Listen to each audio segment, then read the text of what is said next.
Marine Corps, 1st Intelligence Battalion, as an intelligence analyst from 2011 to 2015. He took part in 2 operational deployments to Helmand Province in Afghanistan. He returned to service for a brief stint with the 4th Force Reconnaissance Company out of Alameda, California, and left service as a sergeant. He currently works for the state of California, and he is part of Veterans for Peace Sacramento chapter. Let's welcome Kyle.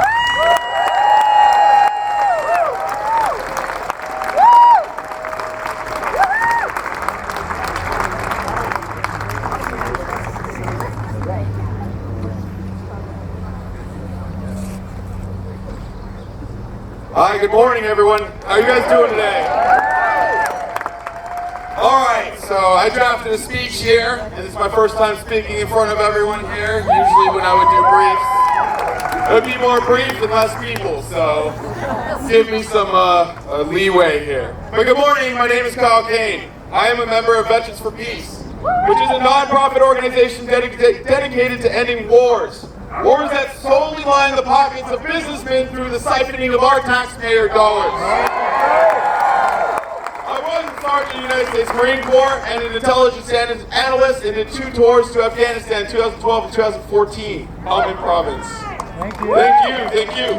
But I am here, like all of you and all of these honorable speakers before me, to lend our voices in opposition and condemnation to the many atrocities this administration has inflicted on Americans throughout our country, whether documented or undocumented,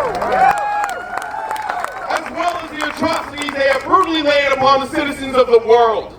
And for that, I want to thank everyone here for affording me the opportunity to speak on one atrocity in particular: the ongoing illegal war in Iran and its cost to all of us.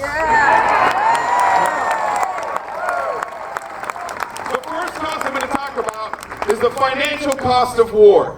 When I read the monetary cost of $11 billion a week, my first thought was one of sadness and then anger. That not only do the American people have to pay for this war, but what could that money be used for? So I did some research. Lost my place here, 1 second. Getting too into it. So I did some research. So free tuition estimates range for $28 to $75 billion annually. We are 3 weeks into this illegal war. So we could have used that money to provide free tuition to all Americans for 1 year. What about ending homelessness throughout the United States? Right? Between $11 billion and $30 billion a year, we can pay for everyone's rent. Homeless veterans and homeless people alike. That's 1 year, 3 weeks. Well, just 3 weeks of that. If the war was to persist for 1 year, the amount spent would be roughly around $687 billion,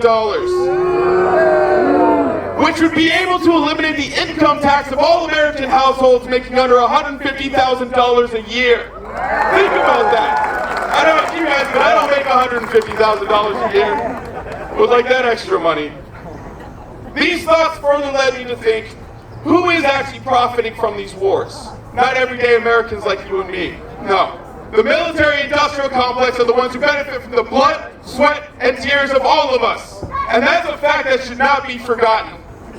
The American people will not stand for funding another war, or forever wars like Iraq and Afghanistan before this one, and like the Vietnam War before that. You might be asking yourself, what is a forever war? So let me go ahead and share my story to better illustrate what a forever war was. When 9/11 occurred, my dad was on a Marine Expeditionary Unit, or MEU for short. He has shared with me that as he watched those towers fall, he and every other service member hopped aboard their carriers and took off to the Middle East. Sounds familiar, doesn't it? 3 to 4 months later, he was one of the first Marines into Afghanistan and operated out of Fob Rhino, Kandahar Province, 2001. Over 13 years later, taking part in our retrograde in Afghanistan in 2014 is where my entrance to the story begins. I was part of an intelligence unit out of Camp Leatherneck, Helmand Province, that retrograded from Helmand to nowhere else but Kandahar. So, My father was one of the first ones in, and I, one of the last Marines out. 13 years later. I used to think that was a cool story to tell the people at parties. But as I grew older and wiser, I realized the insidiousness of that story and how generations of service members, as well as Iraqi and Afghanistan citizens, have all been affected through this unnecessary grief and trauma. That leads me to the final and most important cost of war, the human cost of war. Wars such as this one, the Iranian war, will lead to generational suffering not just for our servicemen and women, but for their families.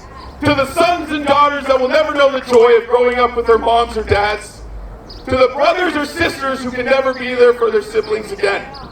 That is the most important cost of war. And let us not exclude the Iranians who have perished due to this administration's barbarism.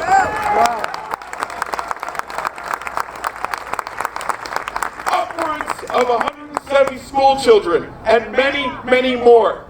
Think of them and our service members, all citizens of the world, each one of them who had an infinite potential to love, to care, and to make this world a better place, and how this administration snuffed them out without a care or consideration. A president which acts so cartoonishly vile and grotesque, his quotes can be mad-libbed into evil villain monologues. Even while there is much to despair, I do look around at all of us gathered, not just here or around the country, but throughout the world, to condemn the continuation of these forever wars and to condemn the inhumane actions of this administration. Amen. Thank you. One thing that takes solace in is in knowing that we are not the first to experience turbulent times such as these. We are simply the next ones up in a long line of great advocates against atrocities and wars that have been conducted since the dawn of man. That's right. Like my fellow Veterans for Peace Marine, who stood up and broke his arm while protesting this administration's war in Iran, if you've seen that video. We are all here to finally show solidarity and stand up for all. And finally, I will leave you with one quote from one of those advocates of old, Major General Smedley Butler, the most decorated Marine in American history, as he described war best. War is a racket. It always has been. It's possibly the oldest, easily the most profitable, surely the most vicious. It is the only one on international scope. It is the only one in which profits are reckoned in dollars and the losses in lives. Thank you.